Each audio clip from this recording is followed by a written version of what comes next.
Welcome to I Hate It Here, the podcast for HR and people professionals, making the hardest job in the world just a little bit easier. I'm Hebba Youssef. Welcome back, everyone. This is a special bonus episode of the I Hate It Here podcast, and it is about a topic that is near and dear to my heart. If you've been listening to me for some time, you know that I've quit a lot of my jobs. In fact, my friend Jessica and I have proclaimed that we are quit queens. If we feel like an environment is not worthy of us and not deserving of our greatness, we'll quit. Quitting is inevitable. It's going to happen at some point in everyone's career. And this entire season, I really wanted to get to the bottom of why people quit.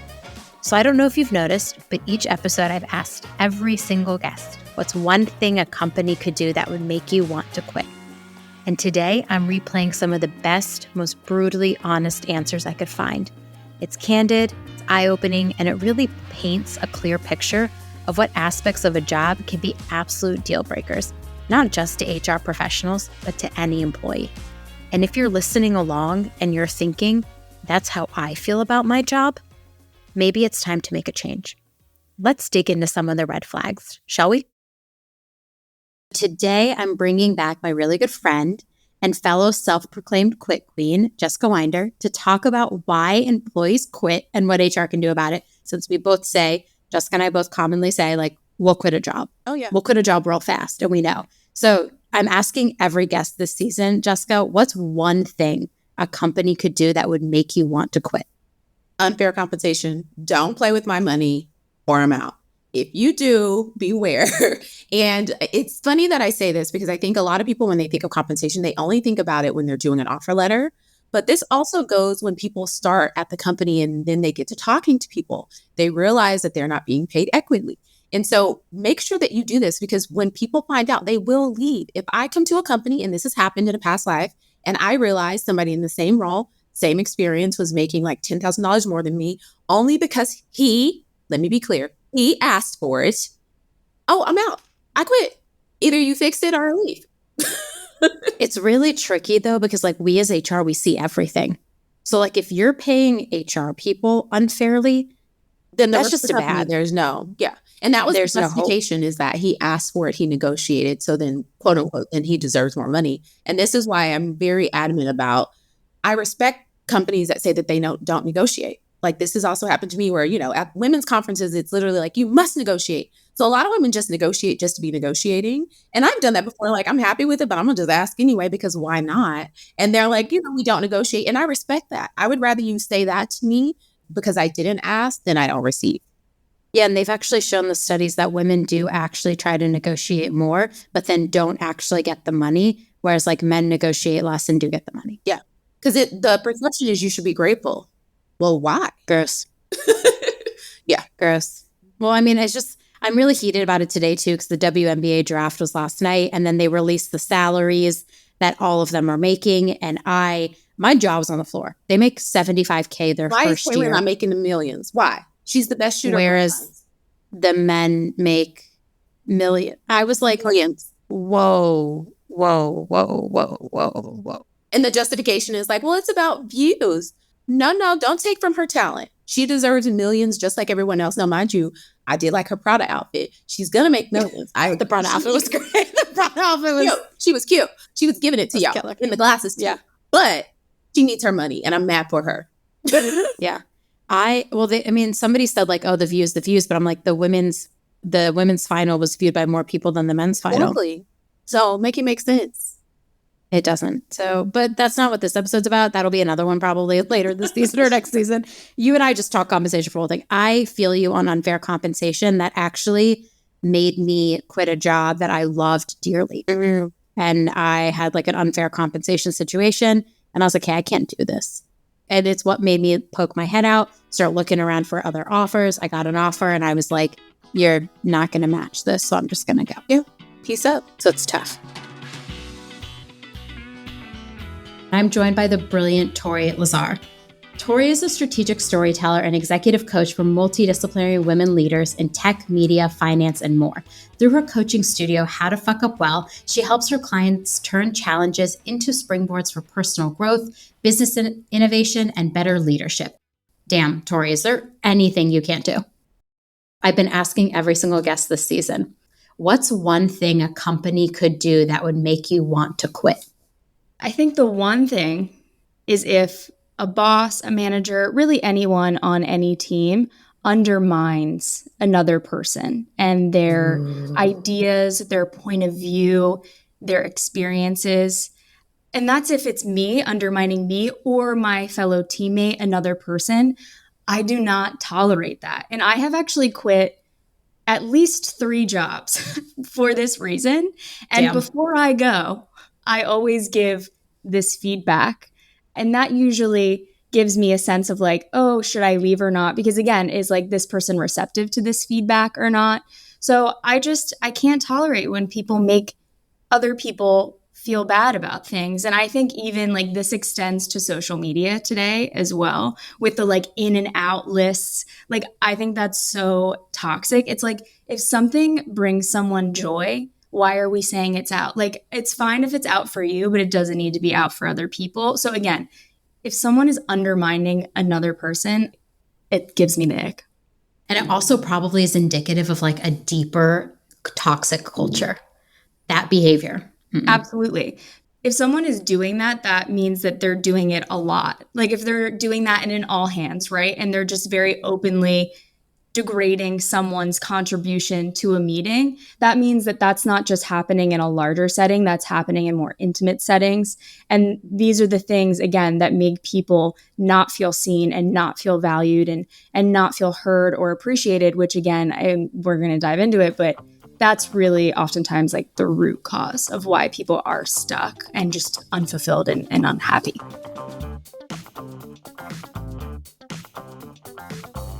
In the last 90 days, 3 little letters have been posted about in Safe Space community almost 200 times. CEO. And when I talk to HR folks, the number one complaint that comes up is the CEO. So today I'm bringing you a CEO, but he's not just any CEO, he's my CEO. Adam, welcome to the I Hate It Here podcast. I've been looking forward to this for a year and a half. I'm so happy to be here. This season, I'm asking every single guest, what's one thing a company could do that would make you want to quit? So I want to start there today before we get into the good stuff. When a company has management and leadership that start to take actions that don't reflect who you want to be, the jobs I've quit, all of them have been when like HR is like, why are you quitting? Like one time I was like, I don't want to become my boss. So why would I work for this person? I would rather like make less money, do something totally different, start over than like be mentored by someone that is going to train me in a way that I don't want to be trained. And I think when a company's management team doesn't match your own personal values, it's probably the number one reason that someone should leave. I've definitely been there. I've quit because I didn't want to become my boss. I've also quit because there wasn't like enough space between me and my boss, if that makes any sense. Yeah. And I felt like I was doing already what they were doing. So I was like, why would I'm going to stay here and keep doing the job that you're also doing, but without the title, recognition, or compensation, what's the point? Philosophically, we've talked about this a lot. I always think people leave a company for 3 things: culture, which is normally like their manager, the teams they work with; value, which is like what you just talked about; compensation, recognition. And I think those 2 things are like table stakes. They're a little bit of a commodity. Like anybody can do them if you just don't hire shitty people. But the last one, which is like more cultural and much harder to do, is like growth. The best employees normally don't leave because they don't get paid enough or they don't get recognition. They leave because they like want more growth. And I think that also goes a little bit to like what I said earlier, is like if you want to grow and become a manager and your manager is shitty, like, okay, I don't want to be trained by you. Today, I'm excited that I have not 1, but 2 guests to talk about my topic. People leaders have seen so much rapid change from a competitive talent market to mass layoffs. We have been through it. But there's one feeling that has remained pretty consistent and top of mind for a lot of HR leaders. How do we retain our top talent?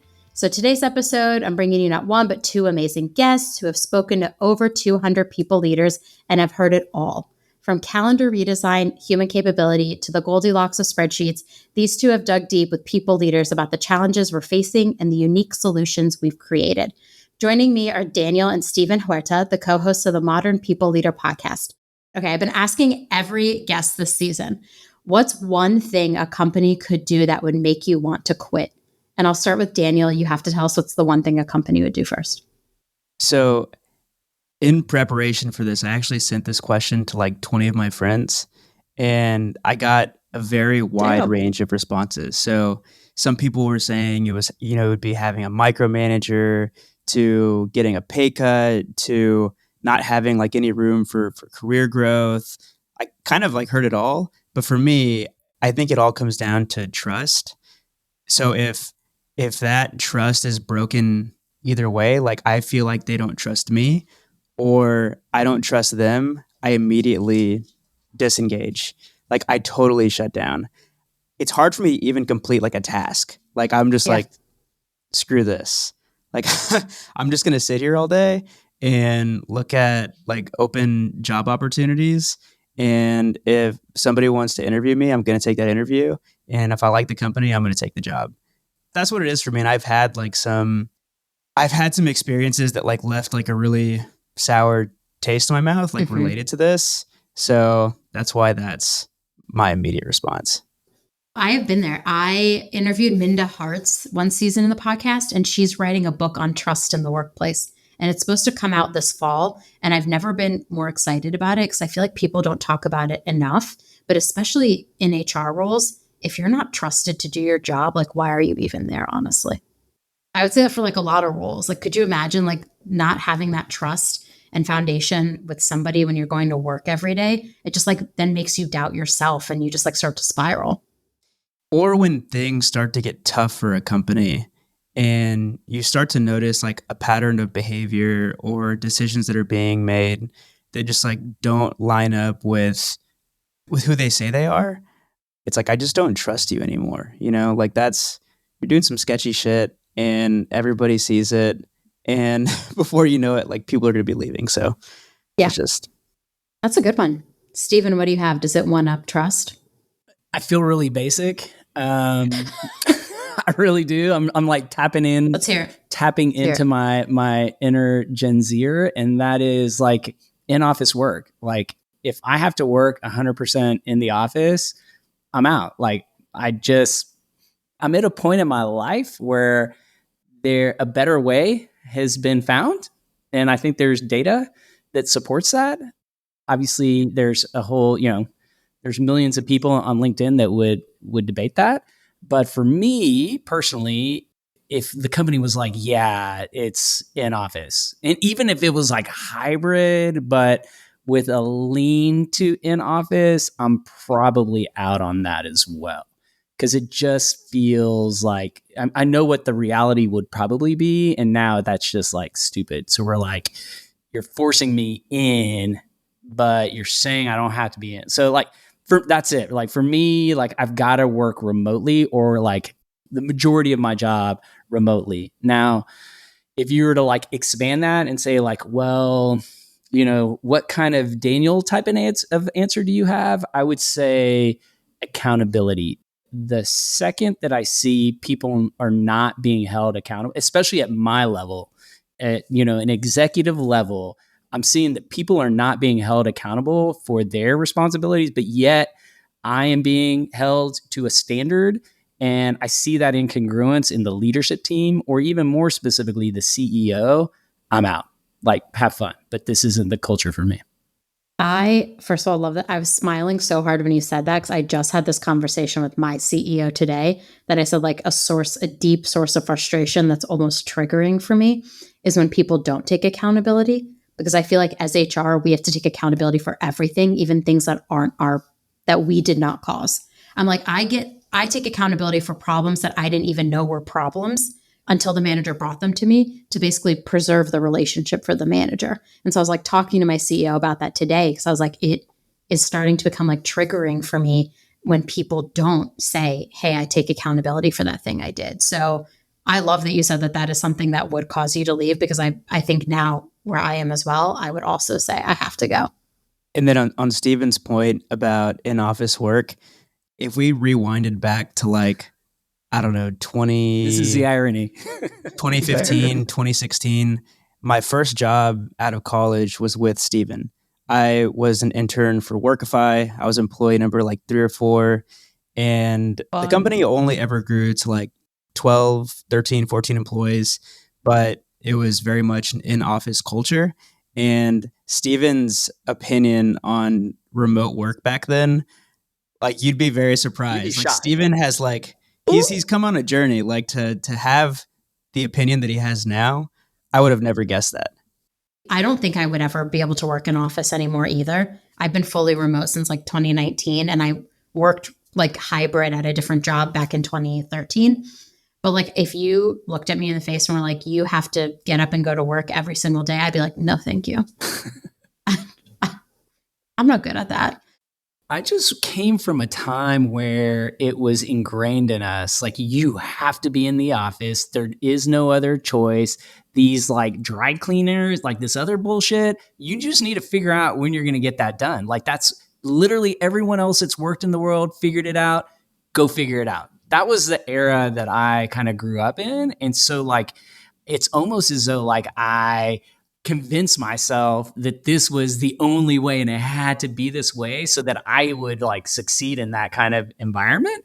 And then once I realized like, oh, wow, this is so dated and like just wrong, that I quickly changed my stance. I remember being so nervous.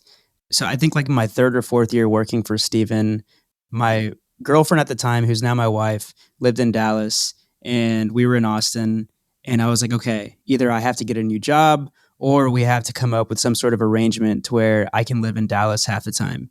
So every Sunday I was either driving to Dallas or back to Austin. So for half of my time at Workify, my last year and a half there, I was working remote. I feel like that's when you first had the realization like, oh, if Daniel can be just as productive not here in the office half the time, then like maybe I see a future where everybody's working this way. I don't know if that's when it clicked for you, but yeah. It was all Daniel. Daniel was all you. It was me. Yeah, I say that a lot. I owe it all to Daniel, honestly. You taught him the ways. Okay, so we got accountability, trust, and remote work. Those are 3 really good ones. Okay, thank you for sharing them. Joining me today to get to the bottom of these questions is my friend Erica Spitali. Erica is a talent strategist and culture connoisseur. She has deep expertise in talent development, coaching, organizational design, and change management.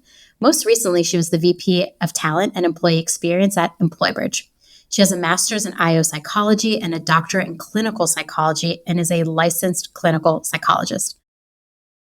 I've been asking every single guest this season, what's one thing a company could do that would make you want to quit? So many things. I think the first thing that comes to mind is to ask me to say or do anything that does not align with my values. Oh my God. Yeah, that's fair. That is fair. Yep. Mm-hmm. I'm now like thinking about every moment I've been triggered to quit in a job, and that is absolutely what it comes down to. I feel like it took me a long time to realize that. Like, I didn't do that as exercise of like mapping my core values until a few years ago. And once I did, I like can't unsee it. No. I'm like, I'm not going to do that. I'm not going to lie for you. I'm not going to put a cherry on top of this cake. Like, what? This poop cake. I'm not gonna put, yes, the shit sandwich. We can say shit. Okay, perfect. It's cool. It's a cool podcast. Okay, anyways, I love that. That is very true. And I think that aligns with a lot of the listeners of the podcast. Like, if it's in disagreement with our values, we're not doing it. Yeah. We're done. Tiffany Lanier is a dynamic keynote speaker, facilitator, and expert in personal growth, change, and well-being. She works with organizations to help their teams move through disruptive seasons of change and reestablish clarity, focus, and resilience by creating intentional personal growth and well-being experiences. Tiffany has helped thousands of leaders all over the world rediscover who they are, what matters, and how to develop systems of support so they can shift into the highest potential and possibilities in the midst of great change. So Tiffany, welcome to the I Hate It Here podcast. Hey, I'm so excited to be here. Thank you for having me. When we talked about you coming on the pod, I was like so excited because the work that you're doing really around change and well-being and helping leaders be the best versions of themselves is so relevant to the work that HR is doing all the time. We're constantly navigating change, especially in like the last 4 years. So I'm super excited to get into this topic with you. But before we do, I've been asking every guest this season, what's one thing a company could do that would make you want to quit? So I knew this question was coming, and I've been thinking like, what? Well, I quit my first 2 jobs, and then I became an entrepreneur. So there's that. And the first was lack of growth in pay, and the second was toxic work environment. I feel like you said that those are pretty much why people quit most of the time. And both of them were like startup small businesses. And so like lack of structure that was there. But like out of the 2, the toxic environment was the worst because it was like you never knew if you were walking into like a ticking time bomb situation. So every day it felt like you either were like walking on eggshells, like you didn't know was he just gonna like fire you that day? Like you didn't know what you were walking into, and it was hella stressful. And I'm like, no, this is not for me. This is not gonna work for me. That sounds awful. Like I talk about this quite frequently, and it's May, so this is a good time. It's Mental Health Month, right? May is Mental Health Month. I didn't just make that up in my head. I was like, did I just make that up? It's May mental. My first panic attack was triggered by a toxic work environment. And I remember calling my doctor and being like, I'm dying. I have a heart condition. Like I can't breathe. And then like I get the shortness of breath and then my chest is tight and then I have to lay down. And my doctor was like, hey, you're having a panic. Yeah. And I was like, I had no idea what that even meant at the time. I I didn't even have the language to talk about how work was impacting me. Yeah. It's like that toxic environment. I say this so often, like it is not worth your health and happiness. Life is too damn short to work for a company that you hate, that you wake up every day afraid. That's just like not healthy. It actually was a catalyst for me because I ended up turning that company and the company that I left them for into my first set of clients because they still wanted my skills. And so I'm like, I think I'm just going to try this thing on my own because at this rate, I might be better off by myself. And it worked out luckily in that regard, but it was a really, all the employees at the time, like they just didn't even know, like, could they go to the leader for any, like, it was bad. It was bad. I don't wish that upon anyone. And I've been hearing a lot of stories of other individuals with similar stories as to mine, if that one in particular. And I'm like, it's sad, the trauma that ends up being caused by these types of environments. Yeah, I feel like I couldn't trust people for so long after that environment. I couldn't trust anybody. Even now to this day, I still feel like a little distrustful of every single human. You're like, But I think that's just me. It might be all the Lifetime movies I watched growing up, honestly, but like it just impacts you. I have somebody joining me on the podcast today that the second I met them, I was laughing. From the literal 10 seconds after meeting them, was laughing the entire time. I've never stopped laughing. You actually make me laugh all the time. And I've never had more fun with a person. Sorry to all my friends that are listening to this, because I've just never had more fun with the person. And I felt like you just really got me from the second we met. Okay, so without further ado, do you want to introduce yourself? I am Ryan May McAvoy. I am the head of people at Blackthorn.io. Well, I'm so excited that we're going to chat today about quitting. It's been the topic of the podcast the entire season. It's like everyone I've had on, we've talked about it. And so I'm going to start with the question I'm asking everybody before we get into like why HR quits. What is one thing a company could do that would make you want to quit? I think it's the silence. I actually did a big post about this on LinkedIn the other day. It's the lack of acknowledgement. In my experience, both as an employee, as an HR person, it's not the person that's constantly like, I'm going to quit. I'm going to go find something better. It's the, hey, I don't think I'm being paid fair. Hey, I need more flexibility with my family. Hey, I feel like the commentary isn't aligning with my values, or we could try that again. Oh, yeah. And you get blown off, and then it festers. And good employees are going to continue to be good employees while they look for a new job. And that's where I think quitting is just, it's not the catering to, say, the dog and pony show. It's the, you're not seeing kind of the obvious stuff because you're choosing not to. You're living in ignorance. You're not acknowledging like we could fix this, or even trying. I can't solve everybody's problems. I can hear you. That's a huge step. We can continue to talk about it. I have updates on things like, hey, I don't have an update. My update is I don't have an update, but here's the steps I've taken to kind of like get to where we're trying to be closer to that goal. I feel that sometimes I tell employees like very candidly when they come to me with issues, I'm like, hey, I really appreciate you bringing this up. I acknowledge that you're having this experience. I might not be able to change it. I just like straight up tell them, I'm going to do what I can. There are certain things in the way of me being able to change these things. And I think honesty is the best policy in those. Rona Pierce is a talent acquisition consultant and content creator for hiring teams looking to attract and retain qualified talent. And she was even recognized as LinkedIn's top voice in 2022 and has been featured on multiple podcasts and publications like this one today. Rona, welcome. Yay, I'm so excited to be here. This is one of my favorite podcasts, and I'm like fangirling right now. I'm fangirling back. I'm like literally doing the like fanning myself emotion. I have been asking every single guest this season, what's one thing a company could do that would make you want to quit? I've been thinking about this ever since we spoke about me coming on the podcast, and I've gone through all of the hypotheticals, like, okay, what would I do? And I kept coming back to a real life situation, the one and only time in my entire career where I've quit a job on the spot, no questions asked, didn't even think about it. And it was because of, it all boiled down to lack of respect and lack of support.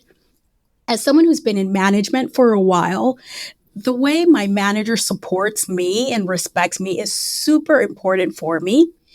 To me, it's very important that they don't undermine me in front of my team. Of course, there are exceptions, right? If I'm physically abusing someone or emotionally or something like that, or if I'm doing something illegal, I would want them to call me out, but I've never done any of that at work and don't plan on starting. So in general, if my manager has feedback for me, I prefer it not to be yelled at me in front of my team. I too think I probably would have flipped a table and left. Flipped a table is my way of being like, I'm so angry at this situation, I gotta go. It's funny you mentioned respect. Someone a few weeks ago also mentioned that because I just feel like there's some people who are very disrespectful at work. Yes, and I don't know why.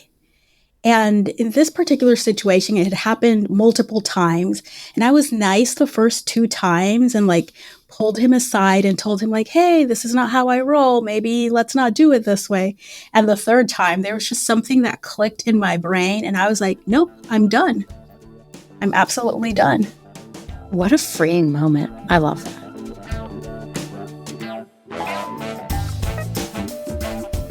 Joining me today is someone I deeply admire, Nicole Alvino. Nicole Alvino is the Chief Executive Officer and founder at First Step, the world's first intelligence communications platform. She started her career at Enron in a structured finance where she quickly learned the value of authentic leadership when her bosses went to jail.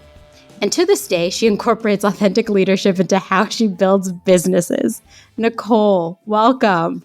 I've asked every single guest this season the one big question. What's one thing a company could do that would make you want to quit? For me, it's not feeling that sense of purpose or connection. It's a basic human need. Yes, we all need to work. We need money to survive. And also, we have to have that connection. I don't think it's that hard for companies to do, which is clearly why I do what I do. And it also does have to come from the top. So we need CEOs and other C-level executives saying we have to be able to do this. I just came back from my company retreat, and I will just tell you, watching every single person in person kind of like interact and connect with one another, and then all of them saying like, I can't wait to go back. Like, I'm excited to go home and sad to like leave all of you, but now I have like new friends to talk to in Slack. Which I was like, that to me, I was just like a little hover watching people and their little friends. And I'm like, yay, they're making humans. Yes. They did it. It is wild that we all need a sense of purpose and connection at work, and sometimes we forget to do that as HR. Q is a trusted advisor to founders, boards, C-suites, people executives, VC, the global accelerator programs like Techstar and People Tech Partners. He's a mission-driven, business-minded leader, public speaker, and executive coach with a focus on people strategy and business ops. He provides valuable insights and drives sustainable change from his extensive firsthand experience across his own startup, venture growth, private equity, management consulting, and Fortune 100 companies across 30 plus countries. Jesus, is there anything you have not done? Q, welcome. Thank you. Thanks so much for having me. I have to ask you, because I've been asking every single person this season, what is one thing a company could do that would make you want to quit? I think the one thing that companies could do to make me want to quit is just not have a thoughtful communication plan and strategy, because then that very easily translates to they don't give a shit, or they are not transparent, or they don't know what they're doing. And I would say majority of times, it's not because they don't know what they're doing. It's not because they don't want to share. It's not because they want to be hiding stuff. It's because they're just not being thoughtful about what they're saying and the messaging that comes across. And in a remote world, that's even more critical, right? Like when you're having all hands in a remote setting, what are you saying? So a very easy thing that would make me want to quit is just basically not having a thoughtful just not being thoughtful about how you message and communicate stuff, because that has so many ripple effects on trust, transparency, maturity, all sorts of things that makes you want to question, does a company really know what they're doing? I've talked about it a lot, how I ended up I do all of our internal comms. Or a small startup, like who else would do it, right? I don't have a comms person. But I feel like a lot of people have been forced into the comms role in the HR role and are left with like no resources, where they're just like, write this internal comms, and we're like doing our best. But also that's where I think like AI can be really helpful. It's like a good first draft. Usually I like AI draft the thing I'm going to say, and then I interject what I would actually say. I really like that. And then you can infuse things like core values, and you can bring it back to the messaging. I mean, you talk about a small company with internal comms. I think even larger companies, one of my learnings over the years has been how closely tied internal comms needs to be to the people function. In fact, I would go the mile to say, even if the company is large, internal comms can benefit a lot by sitting in the people function. So for example, at Airbnb, the entire internal comms was part of HR. At Paper, I took on the internal comms function because everything is the art of authentic and honest storytelling. If you can explain, if you have a policy, an HR policy that you're rolling out, most people are like, what the hell are you doing? Like, I don't even understand what you're doing.